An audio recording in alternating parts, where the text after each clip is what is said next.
জয় গুরু। প্রত্যেককে আমার নন্দিত ভালোবাসা, শ্রদ্ধা এবং শুভেচ্ছা। শ্রী শ্রী ঠাকুর অনুকূলচন্দ্রের চলার সাথী গ্রন্থের বাণী।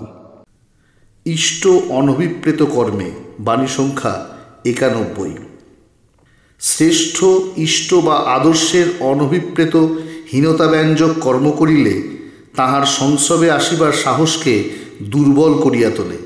কিন্তু যদি সহজ ও অকপট টান থাকে, তবে মিলন বাধাজনিত এমনতর বেদনা ও অনুতাপ উদ্বুদ্ধ হইয়া ওঠে, যাহা সমস্ত দুর্বলতাকে মুহূর্তে অগ্রাহ্য করিয়াও বেদনাপ্লুত আকুল উদ্যমাকর্ষণে তাহাকে আলিঙ্গন না করিয়াই থাকিতে পারে না। কিন্তু অকৃতজ্ঞতা ও কামলোলুপতায় সে বোধকে ক্রমে অপদস্থ ও ক্ষীণ করিয়া মূঢ়তমে লইয়া যায়। সাবধান হইও, এমনতর ঘটিয়া থাকিলে এখনই ফিরিয়া দাঁড়াও, কষ্ট হইলেও পথ পাইতে পারো। জয় গুরু।